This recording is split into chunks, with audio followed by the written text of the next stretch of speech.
Baiklah, pada pertemuan kali ini saya akan membahas yaitu tentang sistem database. Yang pertama itu aspek keandalan, yaitu menimpa data lama, perubahan nilai data, sisip, ditambah atau dihapus. Proteksi terhadap serangan yaitu swap, virus, trojan, horse. Beberapa aspek terkait keamanan informasi yang akan dijelaskan sebagai berikut. Yang pertama itu tentang privasi. Privasi itu informasi yang dikumpulkan, digunakan dan disimpan oleh organisasi adalah berguna hanya untuk tujuan tertentu. Kemudian selanjutnya identifikasi, itu sistem informasi memiliki karakteristik identifikasi jika bisa mengenali penggunanya. Yang selanjutnya itu autentikasi. Autentikasi terjadi pada saat sistem dapat membuktikan bahwa pengguna memang benar-benar orang yang memiliki identitas yang diklaim. Perlindungan terhadap data yaitu penyalahgunaan database tidak disengaja, jenisnya kerusakan selama proses transaksi, anomali yang disebabkan oleh akses database yang konkuren, anomali yang disebabkan oleh pendistribusian data pada beberapa komputer, konsistensi database disengaja, jenisnya itu pengambilan data, pembacaan data oleh pihak yang tidak berwenang, pengubahan data oleh pihak yang tidak berwenang. Yang selanjutnya itu tingkatan pada keamanan database. Pertama, jari fisik itu lokasi-lokasi di mana terdapat sistem komputer haruslah aman secara fisik terhadap serangan rusak. Yaitu manusia berwenang memakai harus dilakukan dengan berhati-hati. Selanjutnya itu keamanan data. Yang pertama, otorisasi.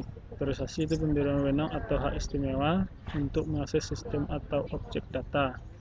Fungsi itu mengendalikan sistem atau objek yang dapat diakses, mengendalikan bagaimana pengguna menggunakannya. Sistem administrasi yang bertanggung jawab untuk memberikan hak akses.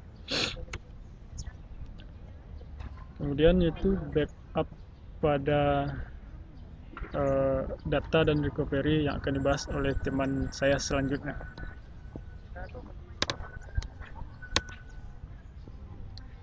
Baiklah, pada kesempatan selanjutnya saya berkesempatan membahas tentang backup data dan recovery.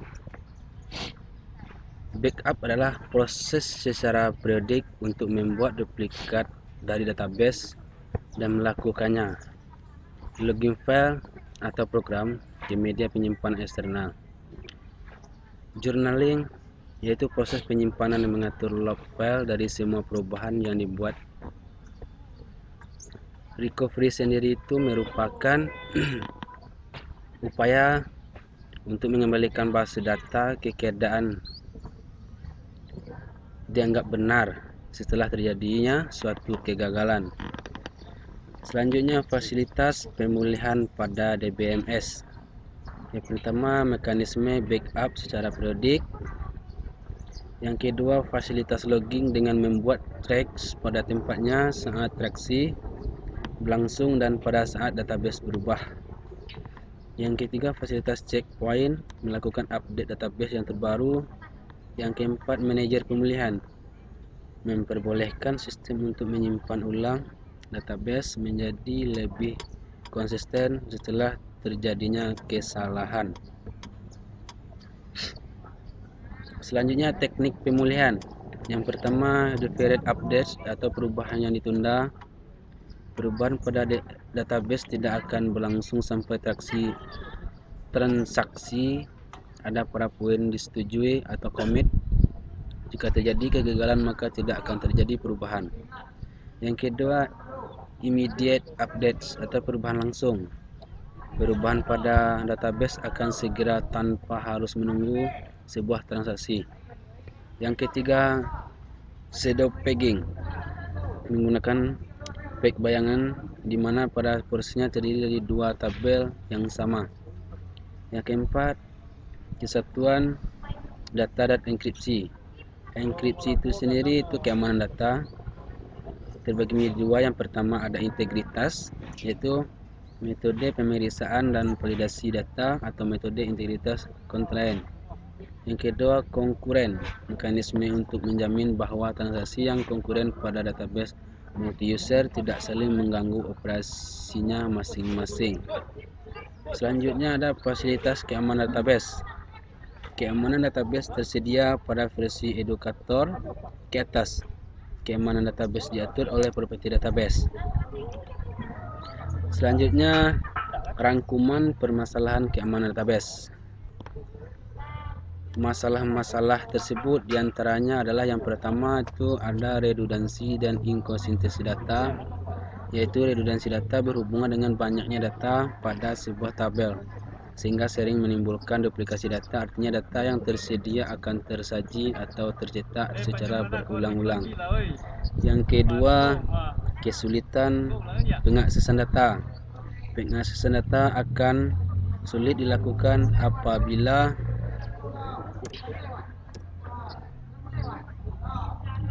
data yang akan diakses berasal dari basis data yang berbeda. Yang ketiga, isolasi data untuk standarisasi. Isolasi data terjadi biasanya disebabkan oleh data yang ada ditempatkan dalam berbagai file. Yang keempat, multiple user. Pengaksesan data yang dilakukan oleh banyak pemakai terutama dalam melakukan perubahan data atau updating. Yang kelima, masalah keamanan data. Yang keenam, masalah integrasi data, yaitu data yang terdapat dalam basis data seharusnya memenuhi berbagai batasan yang sesuai dengan aturan nyata. Selanjutnya yang nomor 7, masalah independen data. Kebebasan yang sebebas-bebasnya terkadang justru membuat masalah. Kebebasan data pada sebuah basis data berakibat pada kesulitan dalam mengelompokkan data dan akan menimbulkan data yang tidak teratur serta tidak konsisten. Selanjutnya tentang konsep database multilevel akan disampaikan oleh saudara saya Bobby. Saudara Bobby, saya persilahkan.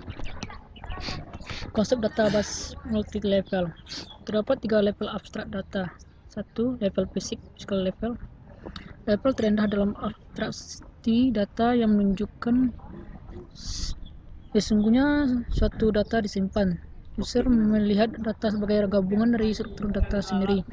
Tingkatan ini berurusan dengan alokasi ruang penyimpanan data, indeks, posisi record untuk penyimpanan, penempatan record data, teknik kompresi enkripsi data.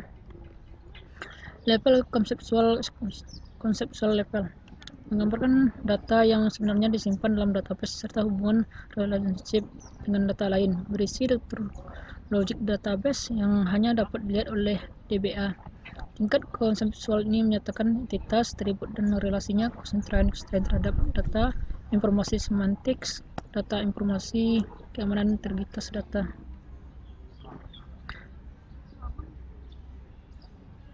Level pandangan, level view level. Level tertinggi di abstrak data yang hanya menampilkan data hanya sebagian dari database.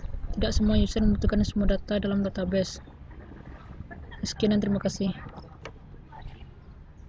Konsep dalam database secara garis besar tentang keamanan sistem informasi sistem komputer dapat diberikan menjadi aspek-aspek berikut, yaitu privasi, confidentiality.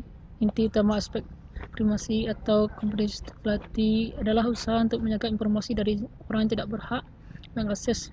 Privasi lebih ke arah data-data sifatnya privat, sedangkan confidentiality biasanya berhubungan dengan data yang diberikan oleh pihak lain untuk keperluan tertentu, misalnya sebagai pendaftaran sesuai dengan sebuah servis, dan hanya diperbolehkan untuk keperluan tertentu tersebut. 2. Integrity. Aspek ini menekan bahwa informasi tidak boleh diubah tanpa izin pemilik informasi. Ada virus, trojan, horse, atau pemakainya yang lain mengubah informasi tanpa izin merupakan contoh masalah yang harus dihadapi.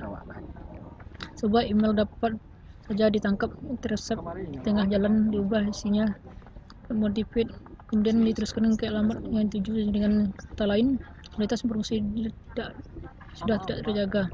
Penggunaan encryption digital signature misalnya dapat mengatasi masalah ini. 3. Authentication. Aspek ini berhubungan dengan metode menyatakan bahwa informasi betul-betul asli orang-orang yang mengakses. Untuk memberikan informasi yang betul-betul orang-orang yang dimaksud atau siapa yang kita hubungi adalah betul-betul yang asli. Availability. accessibility atau kesediaan berhubungan dengan tersediaan informasi ketika dibutuhkan sistem informasi yang diserahkan atau dijebolkan dapat membuat atau menjadikan akses informasi.